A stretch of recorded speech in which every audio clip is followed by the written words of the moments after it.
Yeah. Siege. Recording. Chỉ về lại vách của lời. Hey. Retrocolate ngon kẹo lắm ta. Chuan vốn chú. Bike tour here. Honda CB300R. Nia. Hey hi.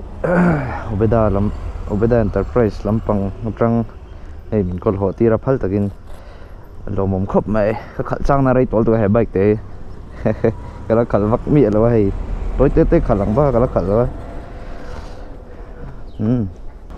Hey hi.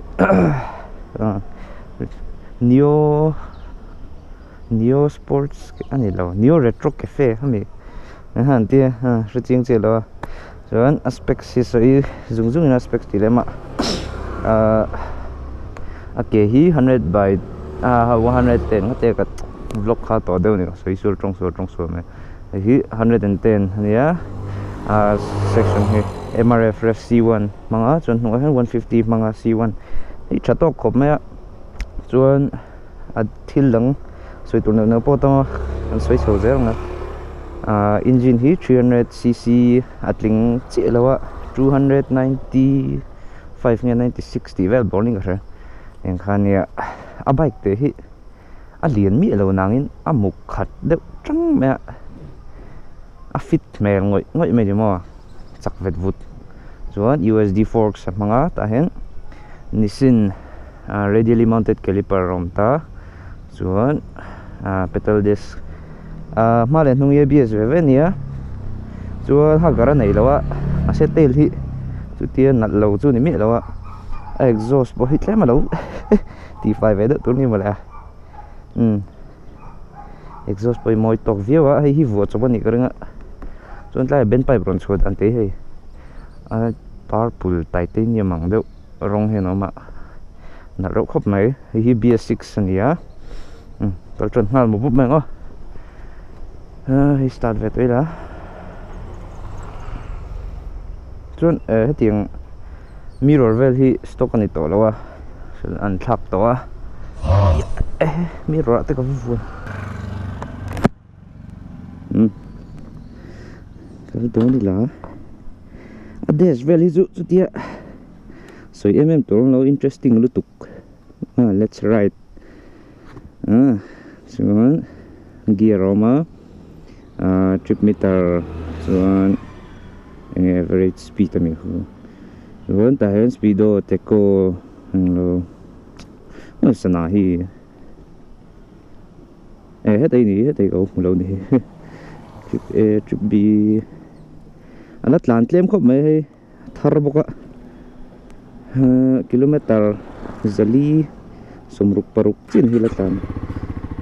engine hi engoro exhaust ri hi englo lok teng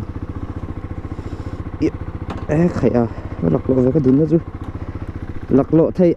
mai ke ni exhaust ri ngai thalong ngo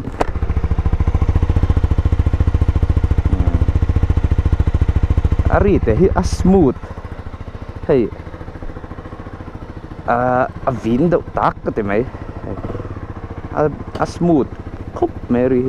alila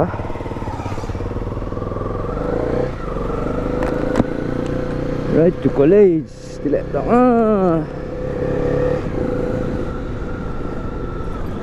Japanese bike kan khasia Japanese brand helmet tan khomo even hard gear ngal te khal hi engine hi a chakti hi zuin traffic to thonga maro jo ang khal chi hen an soi yang hi no gan lo sa thiam phat chi ni chak khop mai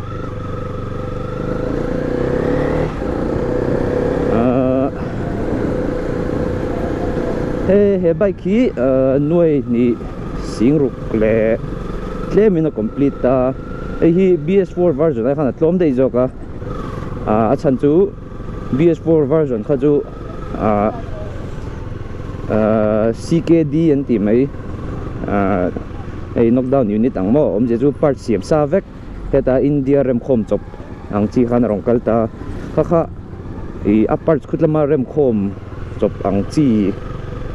ha tàu bi kan mai import ang ni lo ta Thailand an siam thin khan he tuna hen India manufacture dan ita chu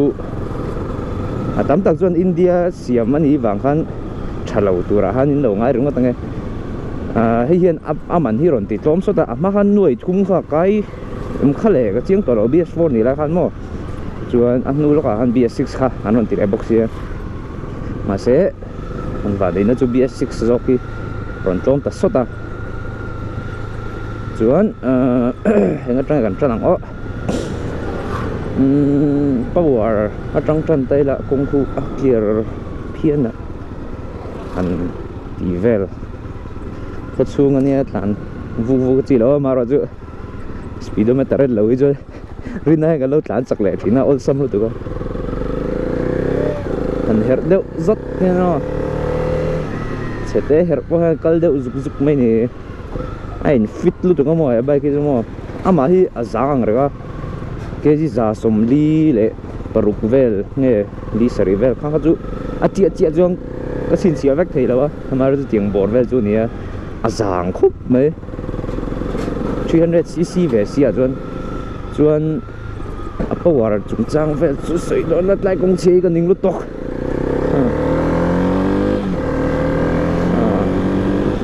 phi lop mai ni mi handling vel chu ni kan senga power hi spec sang zonga soi chuan 31.1 PS 8500 rpm a pe chuaka chuan torque hi 27.5 newton meters 7500 ning rpm a pe chuaka hei hi chak thokhat viawa a gearing om dan te hi a gearing le an mapping dan rim hi rpm hi ma hen power hi an nei a torque hi chak khop mai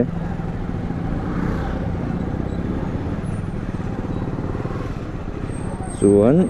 a engine hi 300cc single cylinder hi ma phai rama chuan man a khan an hmu dei to engine tak hi ne ka soya component dang ni lo CBR 300RR ni lo CBR 300R ahan khami engine thau khanin ka ria kan check chiang da khan specs vel zong ne ha in matching khop mai a kha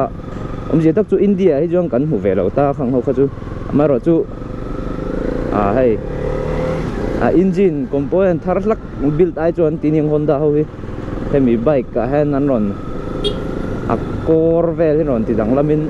an ron chuale ta amaro chu Honda hi chu an soi dan takin Honda an tiang han an bike te re hi an bike le an product dang te po hei outdated har ka ti mai ding le rung zelong outdated hara chuan Sinvet wood no color hit aju styling akan te kan na se power to jong an sei sia hai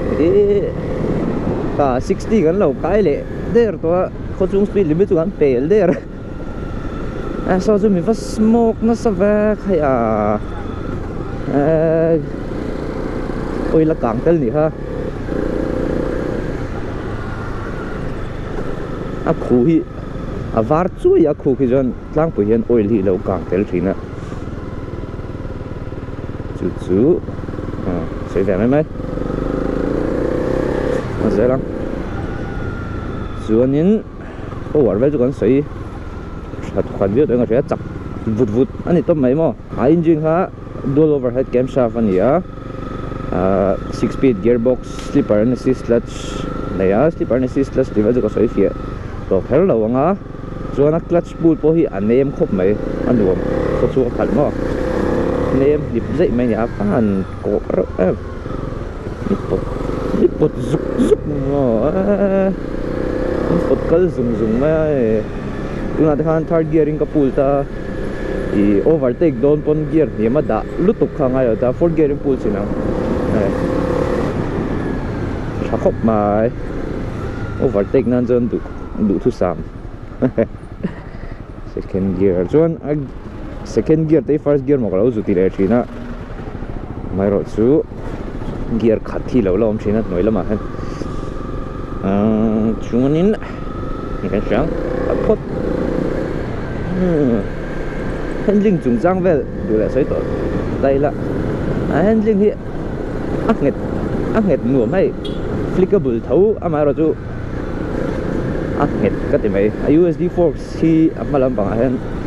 ang siam nge ka lo in research lawa ama ro chu a khâu ang reng khom mai suspension and handling ti mai la amma lam pang hi khâu ang renga nung lam pang hi nem le tuk bok sia kha ai balance low lek atir ma se preload vel kha han khoi dang lam deuh kha chuan hei sweet spot ang chi hi oma ama ro chu kha chu kan lam mu chi lo ke ni kan la khal tlem lu tu ka ma se khâu chu ka han ti khâu ve dewa nem lu tu ka kha chuan khal chu nom jang ga ria ma ro chu kong so da hen duai chu sot ve ma ni chuan cornerizing mo cornering vel hang nó sẽ là chuan tlai vel city deuh lek khan ang lo chuan passenger comfort kan senga pilian tan nimi da han ang thiam pa visa pura chuan ani soi tamber kha chu anung lampang passenger footpack hi asang ma ka bopa in thep na sal du anuam don lo atia chu ni ve viewing ka ria chan chu a thut khan hei tlang pui hian kan kong lai khel zone ve la hen khel ale khel zone ve la hen an kiu atinga kan khu pi ro nong the ma se nimin ko zone he lai ka thin zone ve hen nom ding ka ria ka bang khan sang ve deuh la kan ni eng lo so chumo footpack nong lampang sa mero chu a seat tak hi chu thudan nuam kati khop mai azol deuh duba anung lampang seat tam bo ha azol dewa om je tak chu passenger tlema bob sei deuh phur don chon a shom mai theian mani tan mo ma se a rider seat hi chu anuam ka tiang ranga in ra khal don hian tlai te hi a flat rio hai kapitian tlem hian ron kam deuh thina ma se chutia soi sel na tur over chu ni chong lawa kha chu hriat be mai tan si thai thi sang over chu ni ro ma ro chu sang ve ang reng tho ke mai 58 vet kan ni chuan pen flat foot thei lo deuh laka ma se hei shom chu ni chong lo join lai kong thar te bo hi a vlog ni hung bera han la om lovin ka pe ngai om to bai thei bok ko ta le son an vlog lo na rei ve tong ra ni kum dei lo me an vlog hung bera pa che chak lut tuk luom khop mai le pe zung mai ni deu le pe hi ju an ti chong lawa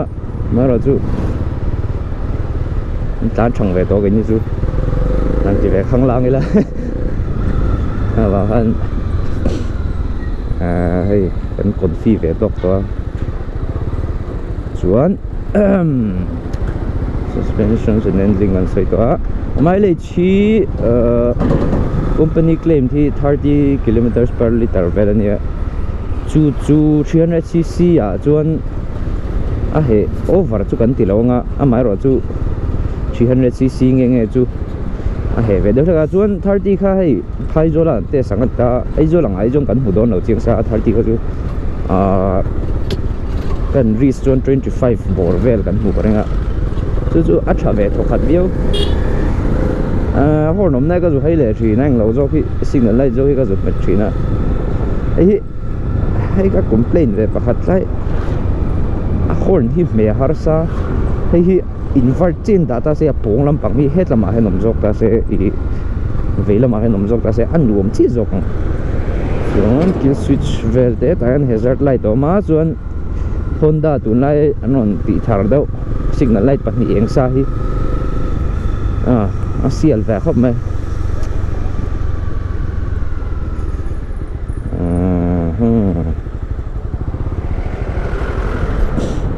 ti hian college kan thleng anga bana hian dule wal bank lama tlang pui le deuh sinila tiang traffic jam at lan reng ringo ti chuan bike that na tak tak thi kan thasok theo a brake si hang reng khop mai a ABS si dual channel ni ta mai ro chu hey in activate ngal on sam na tuk ang mo brake tuma ABS rin activate kan tlang dei ang chi kha kalan nei mi lawa hei chu maktakin at tlang puin ke ma bike kol ho ai chuan ABS ka kat du thina a chan chu kaning lu tu ka ABS ai kong sot chuk zong abikin chuk zong a tan hian kong han sot deuh le ka hen ron tha thut zela brake hi kan tlang pur zela ai hi a lom ka ti zo hi chuan ABS te zu hei tiang kong pai zo lang tan chak na zon thal tu ta tan chak na ti le ma speed ang lo ga han no nol pui tan zon thal tu ta ma ro chu i a brake control thiam thu zon ABS hi ani nom lama hena kal jok thina alo hang ka thon dei no lo ka tek thong man lo ang ti lo ma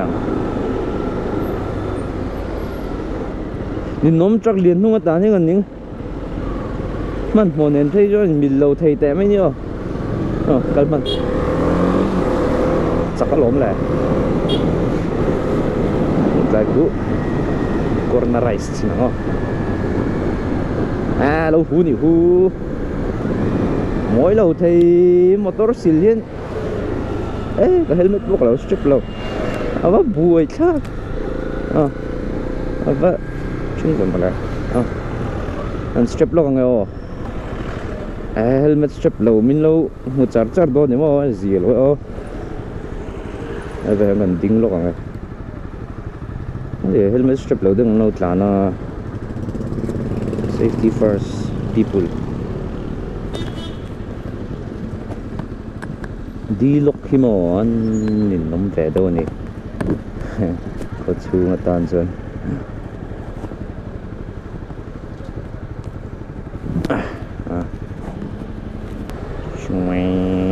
come on rấy chuyện về một tản muốn anh yêu free thế đấy lại bài quân ati lạc lô này ha để bel vắt ngay hay cái ông free đâu lắc lại phụ tôi nó tả chú rồi khai over wheelie pop thèm hay chú first gear trong second gear á nát lu tục xuống vuốt em ấy cái suy cái 60 tiếng anh lâu cái lệ ha để rồi là cái shit lâu hơn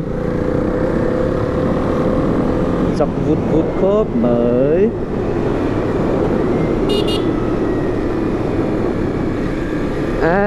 nuông tục cuốn nghe tăng răng khớp mấy tay ở bao hi siêu hi traverse sim ta India siam mà rồi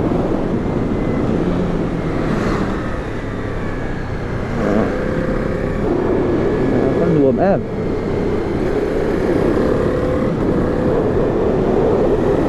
hey engine thì mà stress free cái tìm ấy tu nãy thế han RPMกับมังsang biết đâu nhỉ mà rồi chú speed cái chú lâu sang mình ang review mấy thế này corner nan chú or gear hay gear teruk thế well po smooth mà chú styling anh nút tông tay về center styling cái sợi tóc thì là nó sẽ tiếng một lần thịt lang đỡ là cái môi new ai cái sợi thiêm là new cafe retro sports anh hay các thầy hiện chiang lúc tục tụ bên riêng không cái sợi về ngay lỗ mà là new sports cafe thì mấy anh không tiếng về chú tiếng lúc khác này ta ông dễ chú hay hết lại BLT này ta chuan fairing hi claim thiang bên nó ngon thì ta fairing le side cover tiếng răng vel mo claim thiang bên hen ngon thì ta kha bike hi akol deuh tu la chuan scene mem boka hay bike lian ani mi lo mo he bike hi amaro chu engine ve amuk khat deuh chang a hi annal ka ti zo ta kan ni bike lian engine teruk te hay có chung ruột đậu ang chi kha mo tiếng khá chú anh nào cái tỷ lệ cái chuyện tiếng một khát đều tràn thì anh em mày mà cái bike cái chú có sợi thiểm đàn cho fit anh ấy top mày mà fit bike cái này top lu hay là wang fit ai thà giàu over chuan a koi du ang renga amaro chu hezek ani lawa nge chat chuan styling a po hian amoi ka ti khop mai chuan seating position very soi la tai la samtuk seating position hi a hadam khop mai handlebar foot peg relation ti vel hi kadu ang zan chun amaro chu handlebar hi tlem chuan kuai hetlam keima lampang zong hin rong kuai vir dawila anom zok karing chuan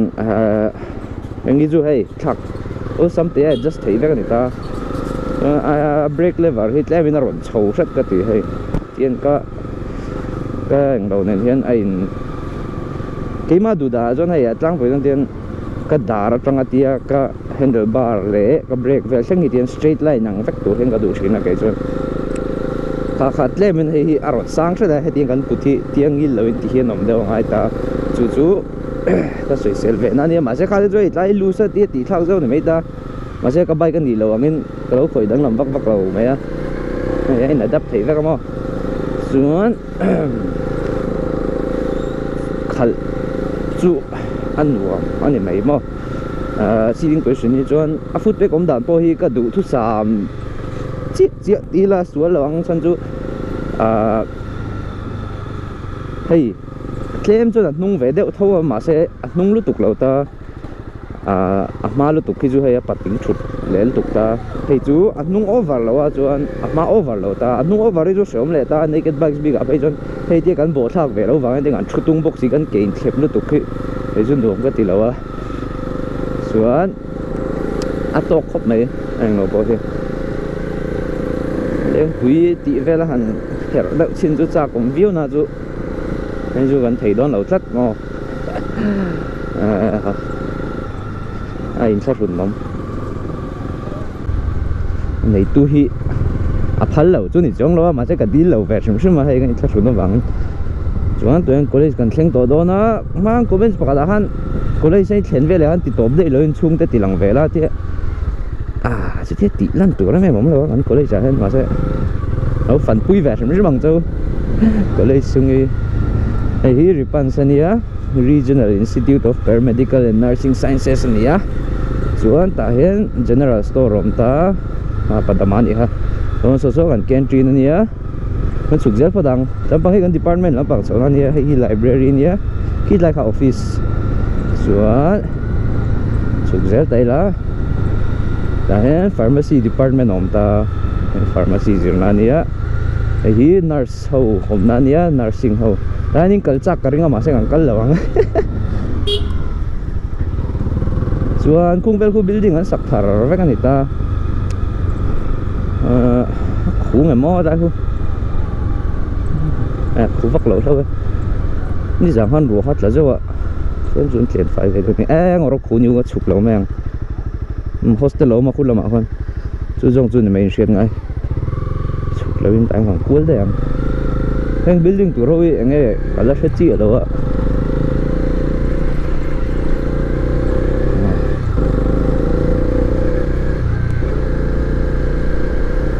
kal le ngatang enge ti o chu mi ti ve mai thei ni GoPro jong den chuan ta kan koi chho hian e mani department mo laboratory technicians te optometry te radiology te o man ta hen department hi nuam ber hi kan neng lo ni ta e ke mani department ania chuan he like a parking spot ania ai bi mag lo down him pla le bike chung chang seng giờ ruan ab thar khop mai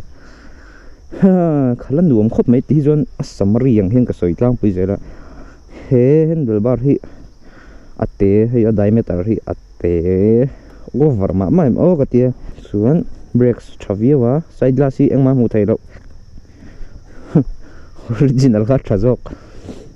footpack te pui thona ol samang renga a wheelbase hi amahan info by so soi kha kang soi kha ju aron sei de hle kan tia BS4 kha toite ba ka khal man lo kha wahan ka se chiang lo ta as handling hai equal chu nget deuh jok ang ta chuan ta hana frame hidin expose a hei level hi trellis frame ang kha mangsan jon monster ang viong Ducati monster engine hi bal veng rang ka ti file wa kha chu ka thiam lo ni CB hatiang detail nei no hi Honda hi bike hi an chu zen zen lo ta amaro chu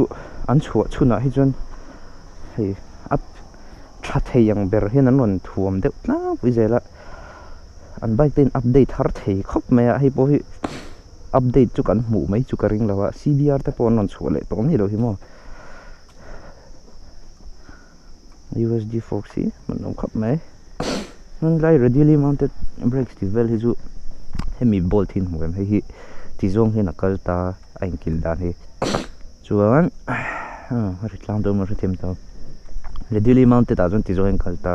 radially mounted lo chu he tizong hi nakal tizong radially mounted chu khala radially mounted lo chu tizong hi nakal radially mounted hi athajok anget jok khongjok chu chu ni main shit tu ka ha khua lum tran to a bu thla ka ni chuan lokila ti top tri lo taila an college department chungin mu ve du takin he chu ti top to meng o han rate don taila he bike chu aman ne na ain phu tok dan vel mo ka rate chang viong 8 out of 10 tal chu niang power zong zong nen mo liquid cool pok ka patang o ka san photi la tla sung sung ve kan nang chuan hi MLT cái cái gì lại MLT ta hey upat mà phao to lắm mà upat chứ cái tiền miệng lắm mà say anh hàng dưa thật lẽ dưa lại bơi mọi người chuan chung lama khian staff room ti le lep ti vel ne ne ma classroom tak chu ta hanga ma toilet son mal so ma hi biochemistry lab ania hei kan junior chi te classroom ne hei ke mani classroom senior most hei kan classmate te ho ni he class t-shirt hak tur lo tinge mani ta heller RP mà hey rồi lằng về nha em tên lằng với lằng anh nha đi lằng về nha YouTube phải lằng về đôn kha ta hắn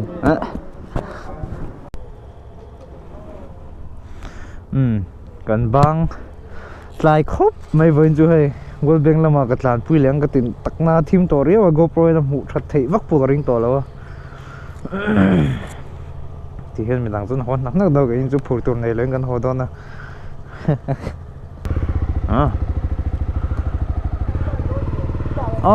mo ka hot lang mang di hen ka dang a phos khaya tlai lam pa chu phot jek mai a jingan lum te rang này mà làm bằng camera bao có set to lâu mấy ấy chú top khả năng à mà hết lại rất chạy em tí ta tôi đang cái xoay ra ra thấy em chú ăn nó xoay phải không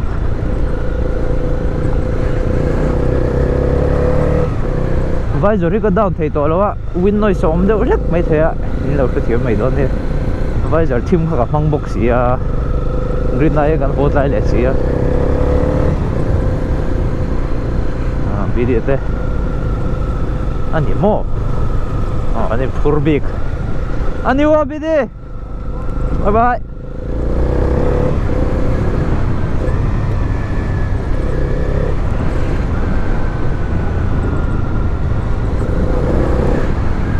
phỉ trắng vụt vụt tục đúng không mấy khẩn hay thì dùng mấy nữa mà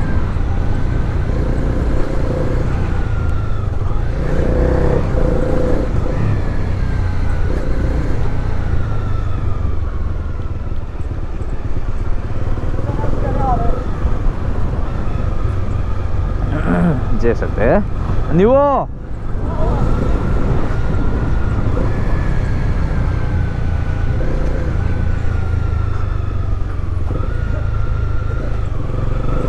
Pots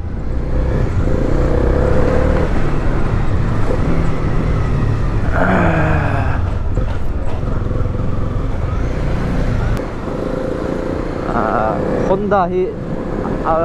coba ka until an product re hi quality hi asang big khup maya englo bike manufacturer dang an che ka tinan loi mi dang ho an mani big hi an filor thak ka te mai mo e pakhat chu kan thiam pa po Honda CB 200X hi hay an lo tai sa gear shift lever kha soya kha chủ tún nãy mấy khen anh ta bike đằng tới du hay cái mà nên không có coi nghĩ lệ thấy mấy lòng mình chơi cả hàng cuối anh nghĩ lệ mấy ta mà rồi chúng anh chuyển ba bike khác cả hàng coi ngon ngon anh chơi đủ ấy lâu mấy khác hàng anh thiệt mạnh thế cái tiếng sớm mi quality chuẩn gì hết thì làm chiang lên cả rồi và bằng khác reliability làm bằng số issue ông đòn lâu nhiều bên cái Honda hay chú anh engine thì lâu khóc mày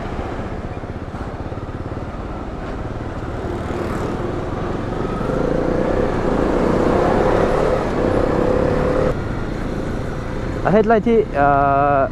có đua hiện tại em bắt lâu và xoay lại dốc em trả lâu em nó lâu thì mấy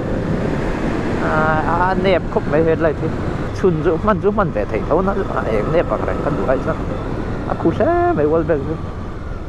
có liền ăn chán nó sẽ bao throttle thì pull down thì smooth thấu nangin cái chú hey chain loose mo tia throttle han thla han pek le han on off feel hi ani deuh chút ma mai ka fe le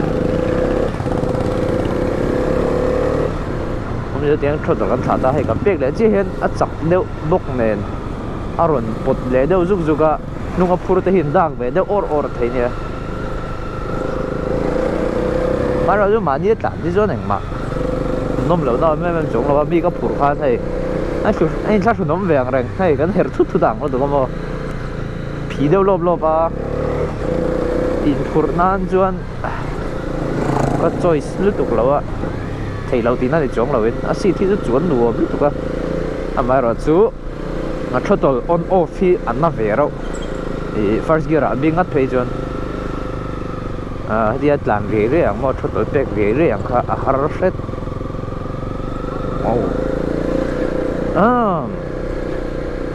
sao anh chào anh ấy ăn tới cảnh anh nắng let's go giấu mà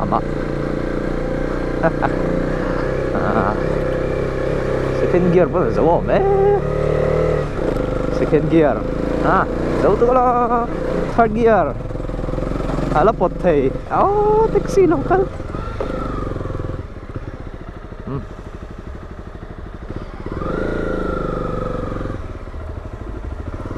Hola.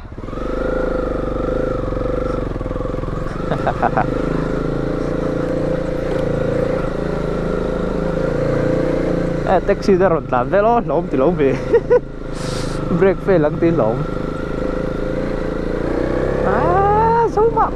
giấu mà nó tan vặt mà điều lại chầu cái gì sao kia đến bọn ông lại chầu đi cái tổ cho đến xí ăn chầu gì lại phải mà cũng chế bốc nền rồi cái kia nó rồi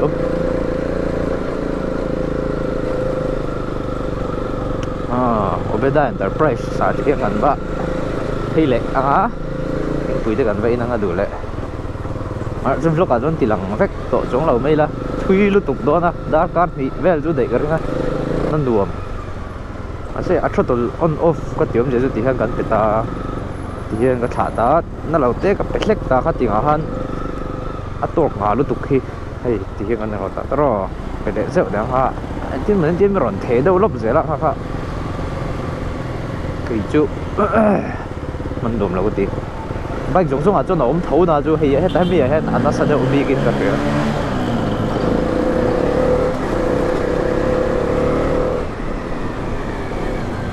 mà bị chú bắt trống và ô mà mỗi tiêu mình lẽ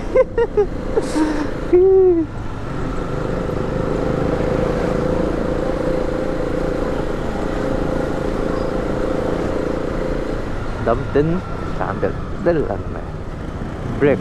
sáu tốt dưới ngõ dưới nuột tiếng hết anh một hết chỉ nào fold được hết cả rồi quarter ta sắp đủ con ít mình muốn gì cả áp mình muốn gì sao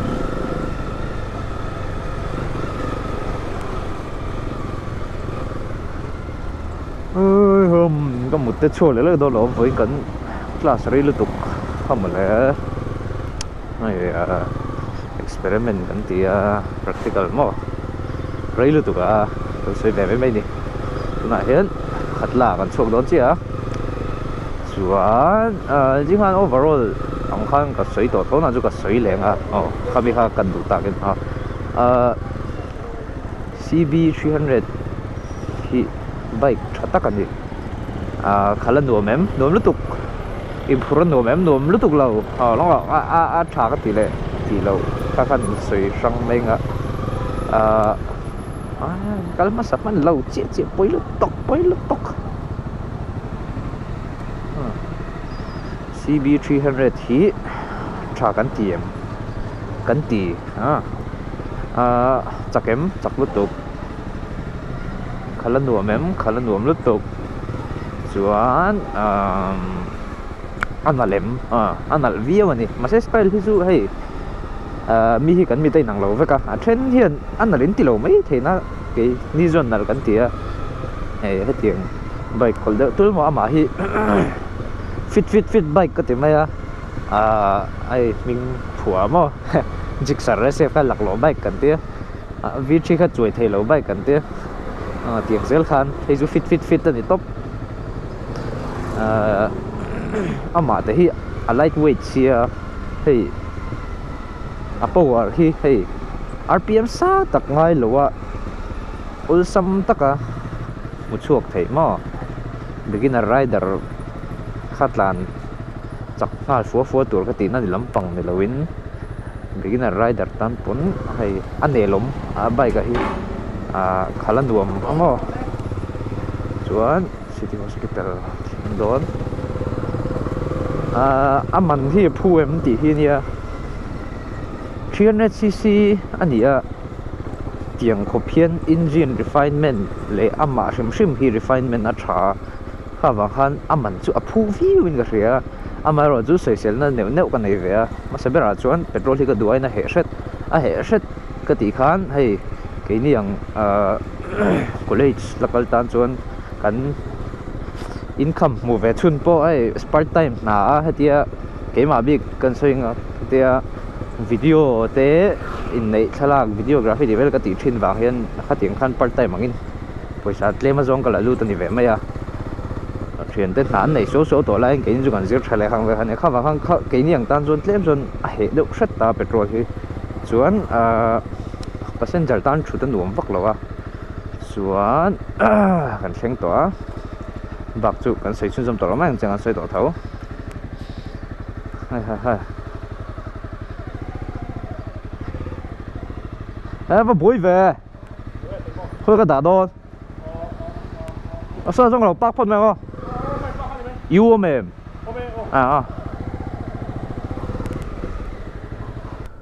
bây giờ hiện lên cối lúc còn nên đủ ta kinh sút tên thanh thara nè lên record dem ó